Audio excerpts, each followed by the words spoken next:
Assalamualaikum, halo teman-teman. Kita bertemu lagi. Jangan bosan ya. Kali ini kita akan membahas film Kingdom Season 2 episode 2. Oke, tanpa basa-basi langsung saja kita masuk ke alur ceritanya.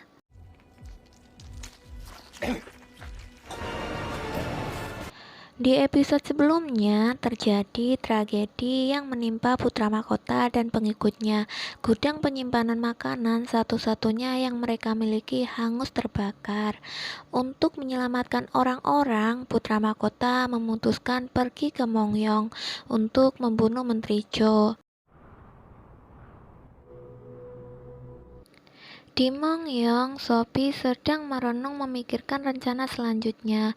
Di tengah malam, tiba-tiba terdengar suara dari luar tenda.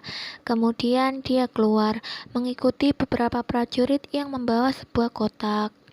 Di saat yang bersamaan, putra mahkota dan pengikutnya memanjat dinding, menyusup masuk di basecamp pasukan Menteri Zhou. Setelah masuk di basecamp pasukan, mereka berpencar menjadi dua kelompok. Satu persatu prajurit yang berjaga dihabisi. Namun, Yongxin merasa ada yang tidak beres. Jumlah penjaga pada saat itu sangat sedikit. Lalu mereka mencari putra mahkota. Putra mahkota dibantu Moyung menghabisi para prajurit. Kemudian putra mahkota masuk ke sebuah ruangan. Lalu tiba-tiba ruangan tersebut ada yang mengunci dari luar. Kemudian putra mahkota mendengar suatu eraman dari arah kanan. Betapa terkejutnya putra mahkota melihat kepala raja merobek gorden.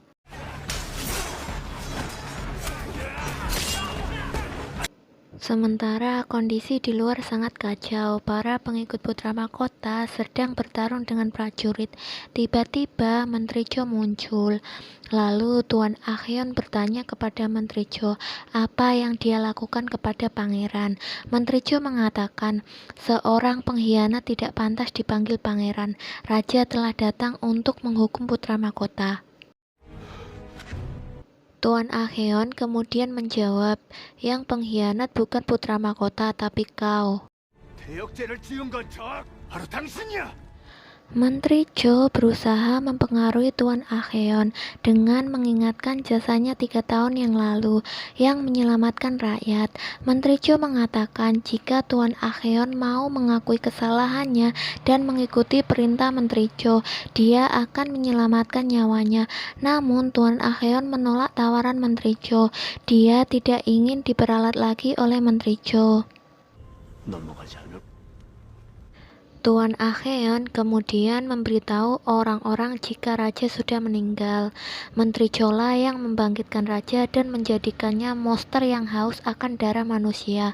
Maka menurut hukum negara, putra mahkotalah pewaris tahta.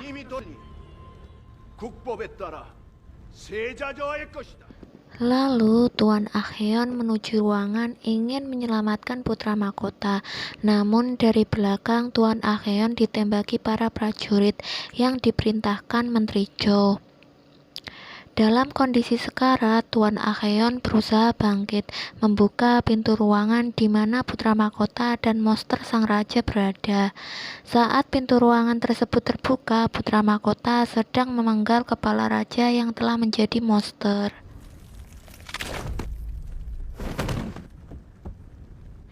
Menteri Zhou lalu mengambil kepala raja, kemudian memerintahkan pasukan untuk menangkap putra mahkota beserta pengikutnya.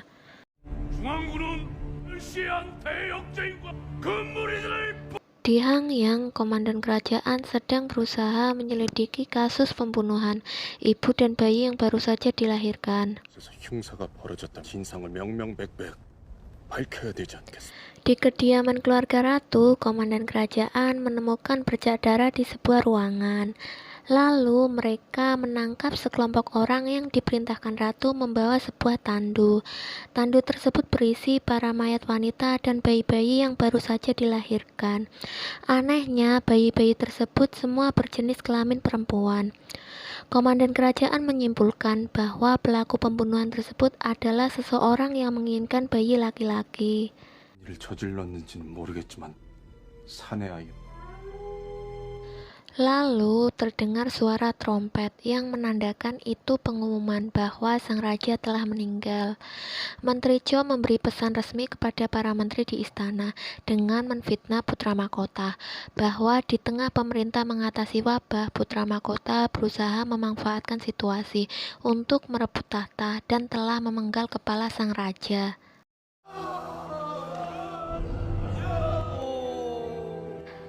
Saat para menteri sedang berkumpul membahas tentang calon pengganti pewaris tahta, kemudian seorang pelayan mengabarkan bahwa sang ratu mulai berkontraksi dan ingin melahirkan.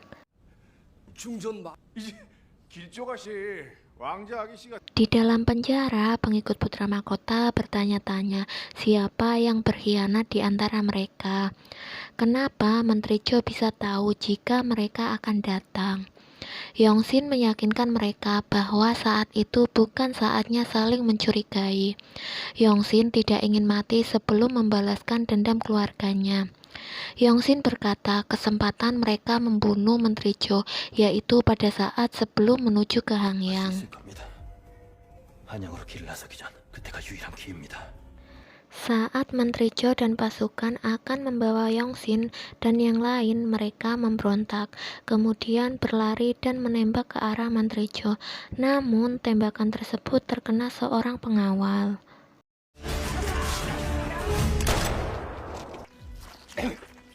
Menteri Cho kemudian memerintahkan pengawal untuk menangkap Yongsin. Tiba-tiba datang Tuan Acheon yang sudah menjadi monster dan menggigit telinga Menteri Cho hingga putus. Ternyata sebelum Tuan Acheon meninggal, dia memberi pesan pada putra mahkota jika dia meninggal agar menjadikannya monster dengan meminta Sobi memberikannya tanaman pembangkit. 부디 그리하여 진실을 Cukup sampai di sini dulu ya. Bagaimana ya nasib Menteri Cho yang telah digigit mayat Tuan Acheon? Kira-kira selamat nggak ya? Atau malah justru menjadi monster? Jika penasaran, tunggu di episode selanjutnya. Untuk mendukung channel ini agar terus berkembang, jangan lupa like, komen, subscribe, dan nyalakan lonceng notifikasinya agar tidak ketinggalan video-video berikutnya. Terima kasih.